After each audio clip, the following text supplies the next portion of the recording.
this meeting of the Ebbsfleet Development Corporation Planning Committee. First of all, apologies to everybody for the late start. It was due to my inability to join the meeting on Teams, so I'm sorry for that. Second, just to remind everybody that this meeting will be recorded and can be viewed through the corporation's website after the meeting.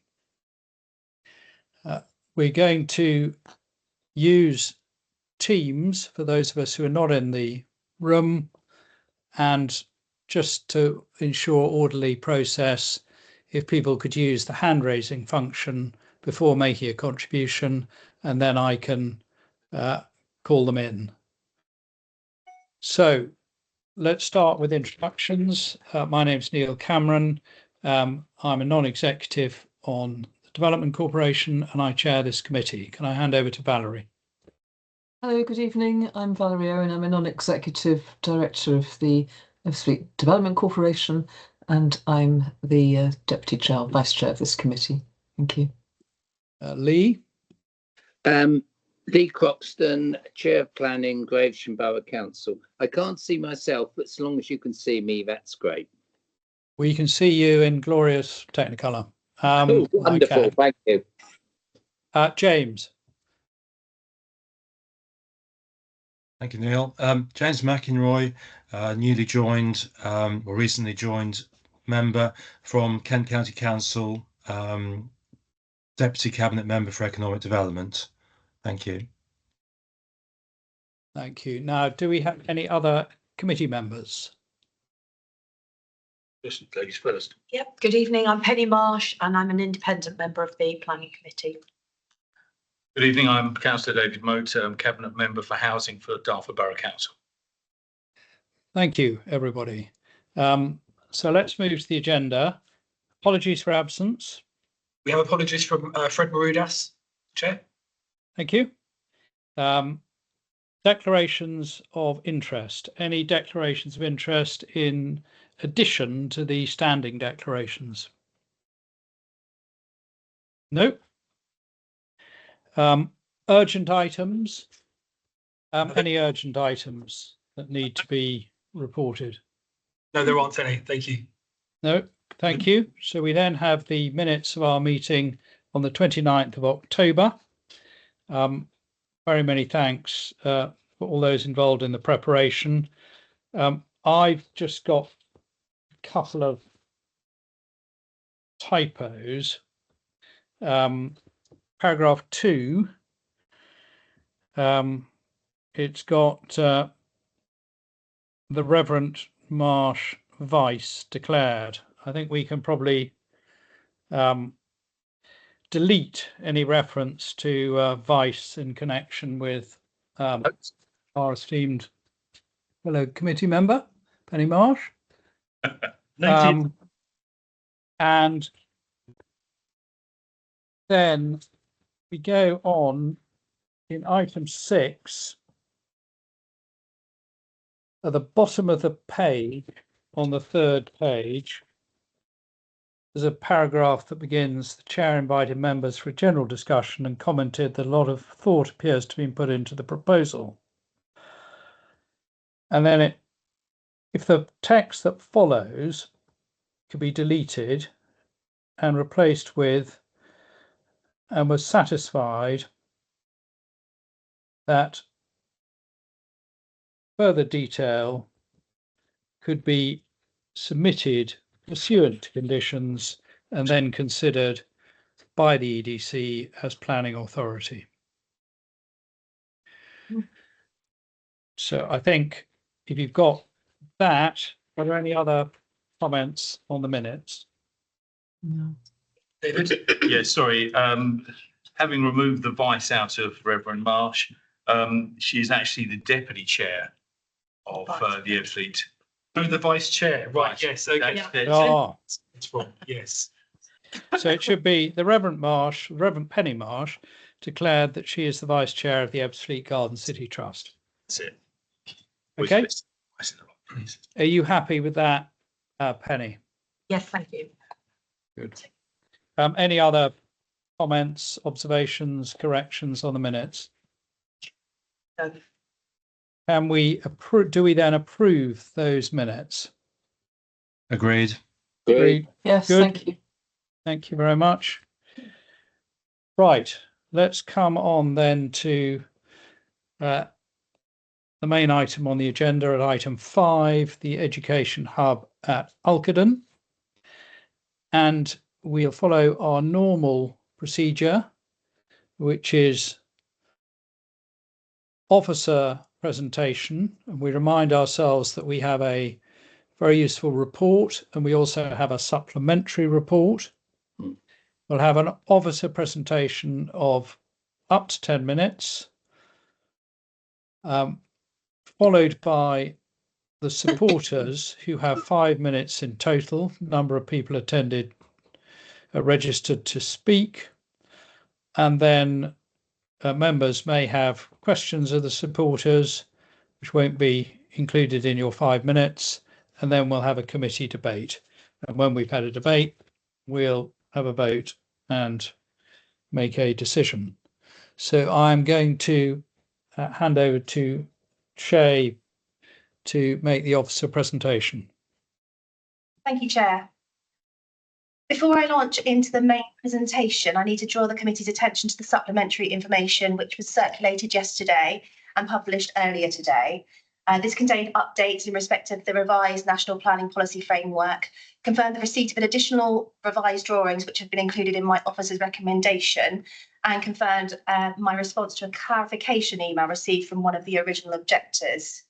The supplementary information also confirmed amendments to the main report in respect of the existing boundary treatments which adjoin the campus site, corrected errors made in reference to the modelled noise level ranges, and confirmed minor changes required to the planning appraisal and conclusions following the receipt of legal advice.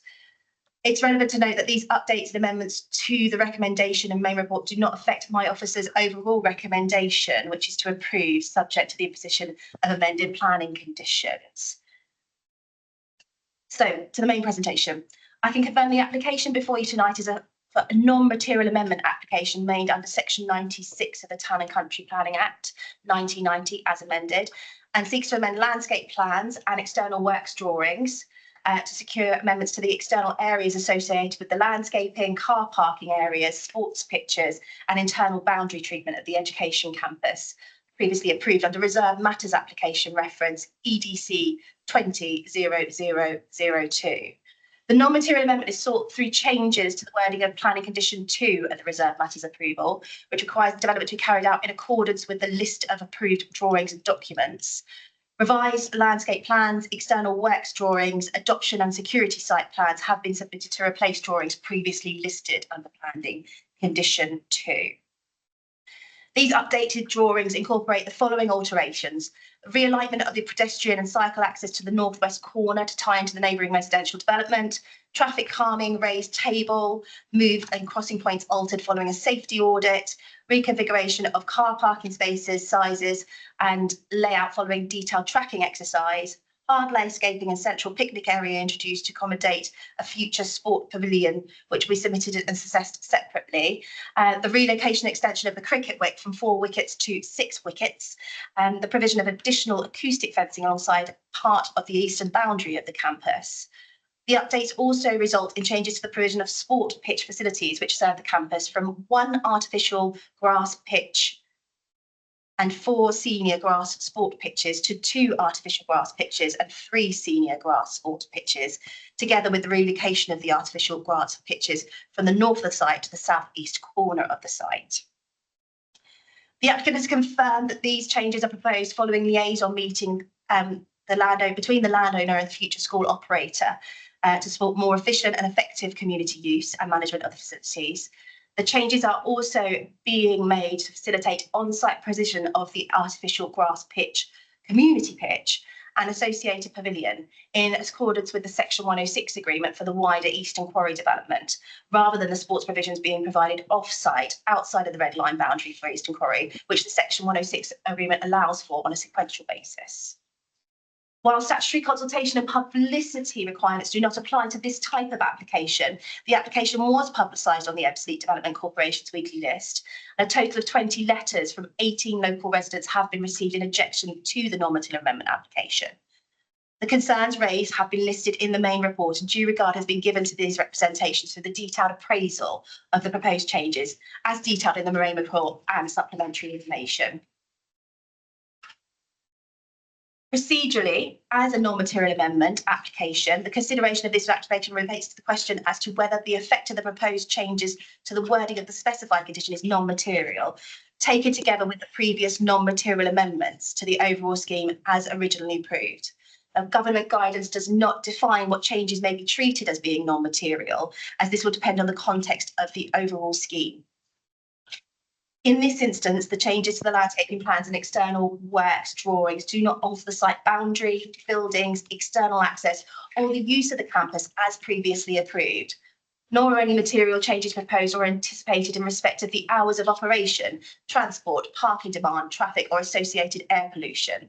The character and appearance of the amended sports pitches is considered to be in keeping with the character and appearance previously approved. And having regard to the approved scheme and existing controls imposed through planning conditions, it is concluded that the amended scheme would not have a greater impact on the amenity of adjacent residents than the previously approved scheme. The effect of the proposed changes are considered to be minor, and local planning authority is satisfied that changes can be regarded as non-material. The proposed changes are also considered to be beneficial to the scheme, achieving improvements to the safety and functionality of the pedestrian, cycle and vehicular access routes through the campus, and support the operations of the future school operator in terms of maintenance and management of these facilities. The amendments also ensure that the community sport provision required by the Section 106 will be accommodated on site as part of the education campus, directly meeting the needs of the new community.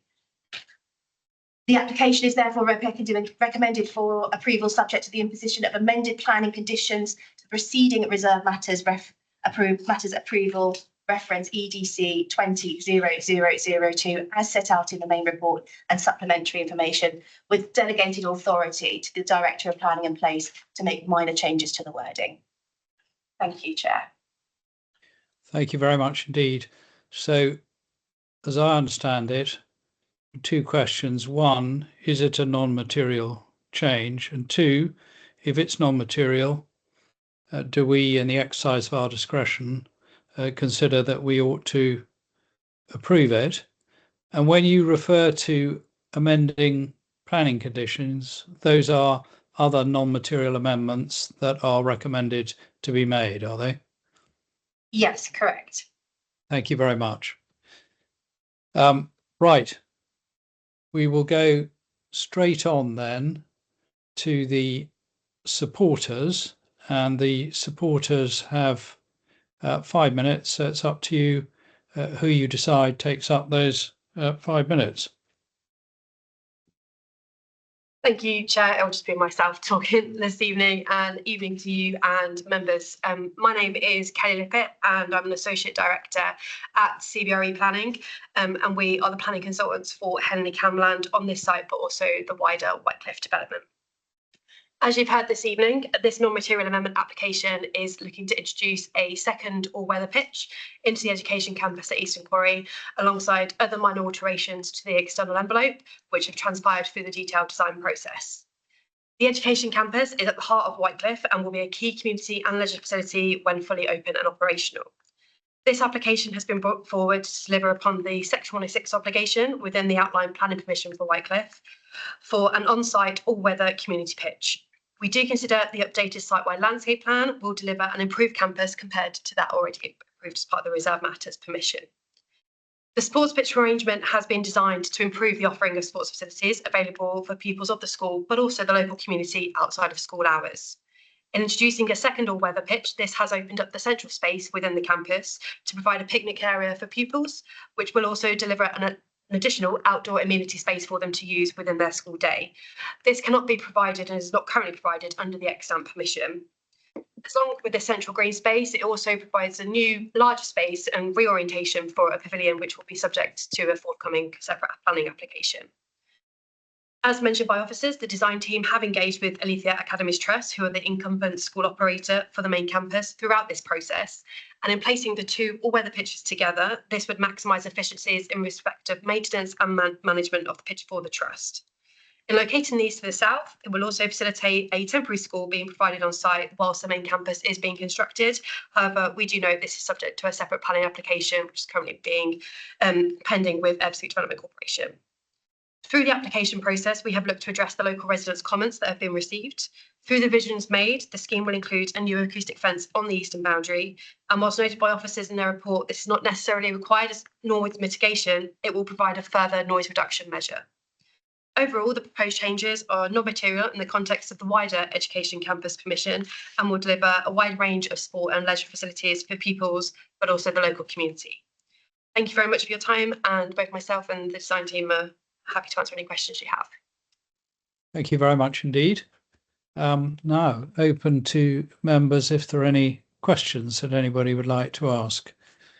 And if we can, if you're in the room, if you can put your hand up, because I've got a tiny little picture of you in the room. I don't know whether we can remove the presentation and then I might get a bigger picture.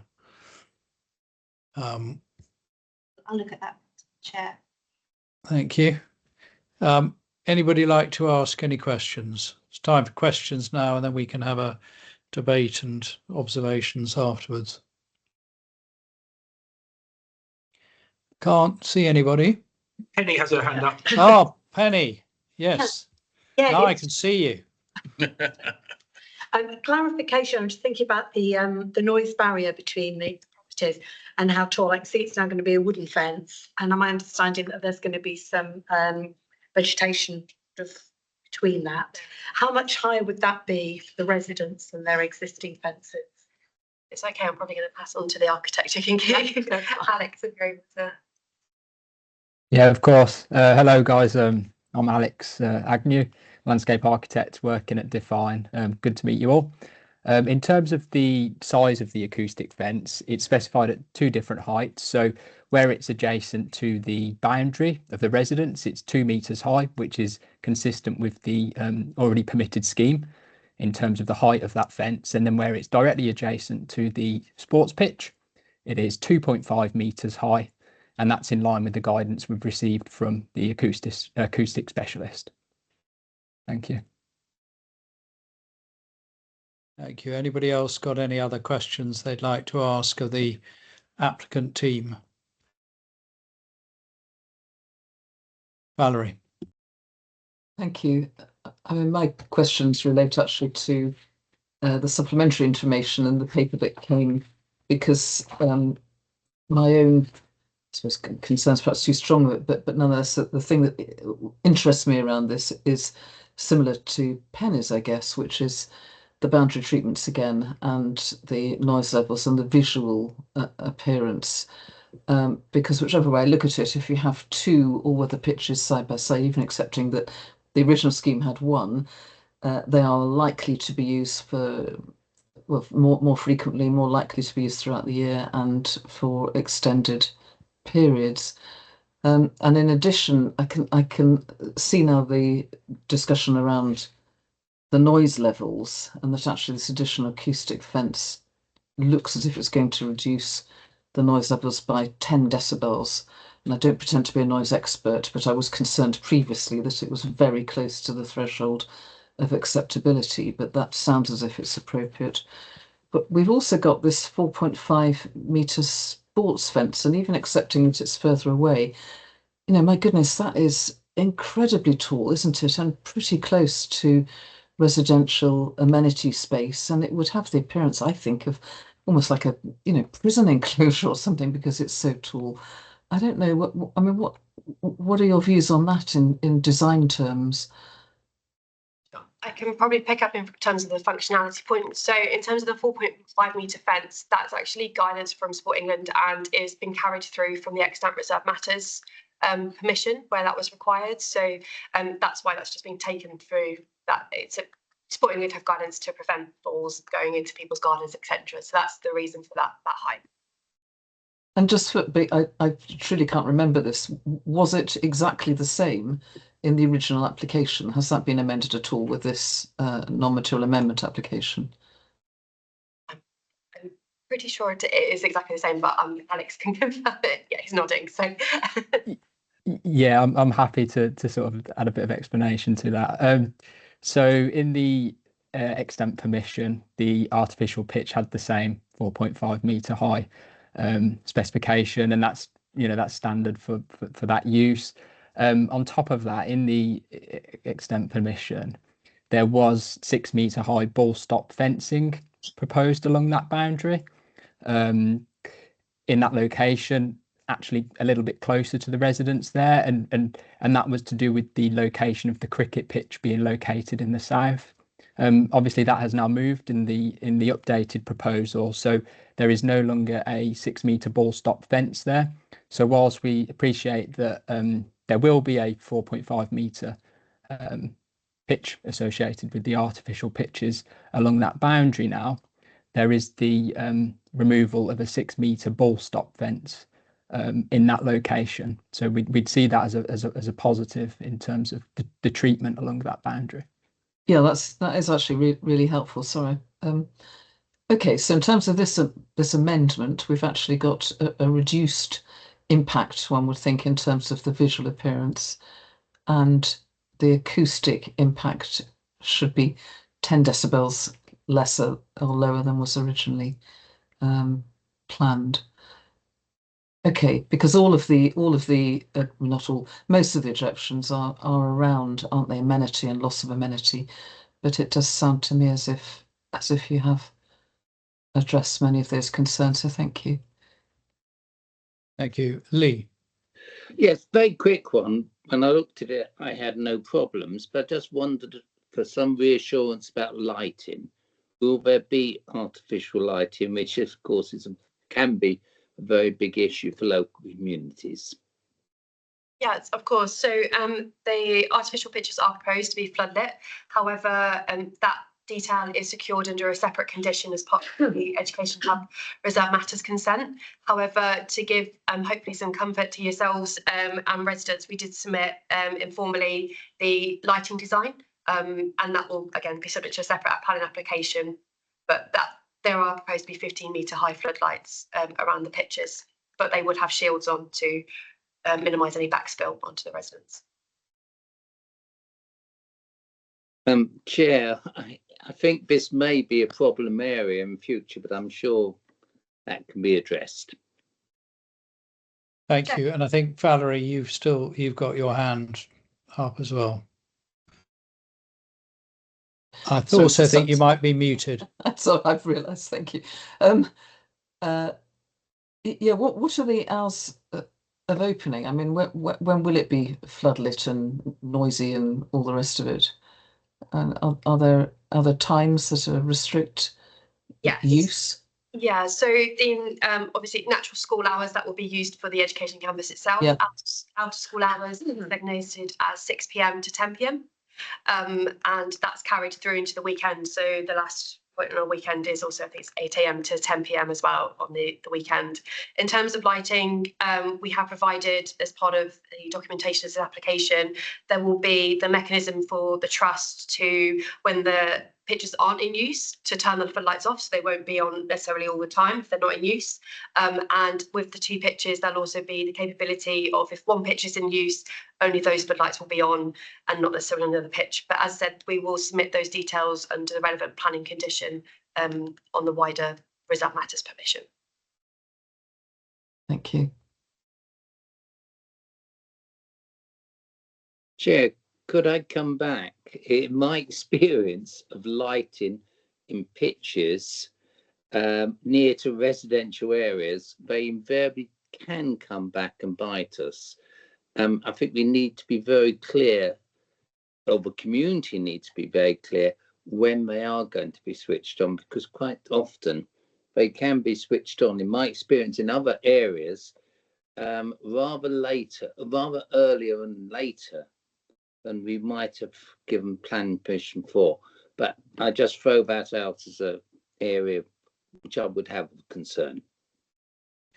Thank you. I can see that Shay would like to come in, but I'd like to complete questions of the supporters before we move back to planning officer, if we may. So are there any other questions for the supporters? Can't see anybody. So no. So thank you very much indeed for your presentation. And Shay, if we can come back to you, I have a question, which is, are we considering lighting in this non-material amendment, or would any changes to the lighting have to come back to EDC as planning authority under a different condition? Yes, so as the applicant's team has referenced, indicative information to do with lighting was submitted with this application for information purposes only. We sought guidance on the impacts of that through external lighting consultants who confirmed that the pitches under that indicative information would be sufficiently pitched and amenity would be retained, i.e. that light still wouldn't be going on to those not adjoining neighbours.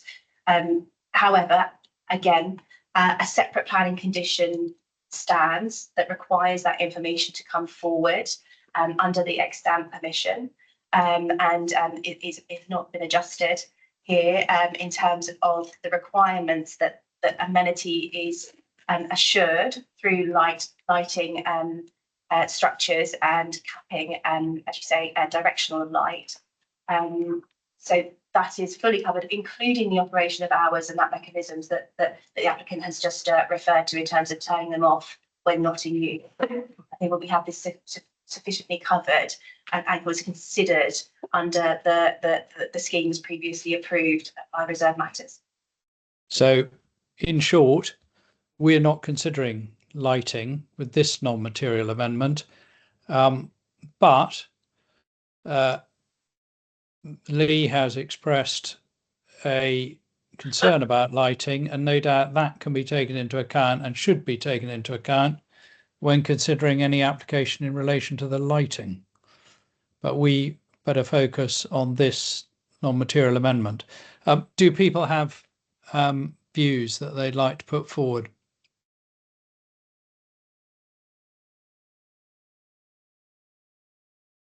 Right, well, if we've got the information, nobody asking to put forward views, and I hope I'm not missing somebody, that we can move to make a decision. So we have a recommendation in front of us to approve.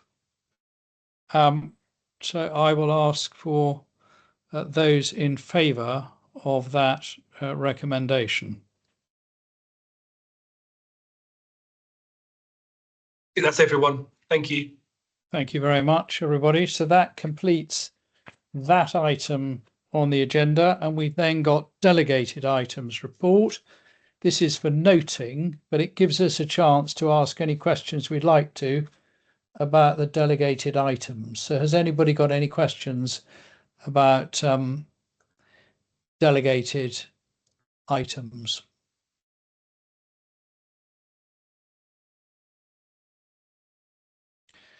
No? Well, we will note that report then. So that brings us to an end to this meeting. So once again, many apologies for the late start, and I wish everybody a very good time over the Christmas and New Year break. Is there anything else we need to do, Mark? Everything. Thank you, Neil. Thank you, committee members. Yeah, have a good Christmas. Merry Christmas. Yes, Merry Christmas. Merry Christmas, everyone. There we Thank go. you. See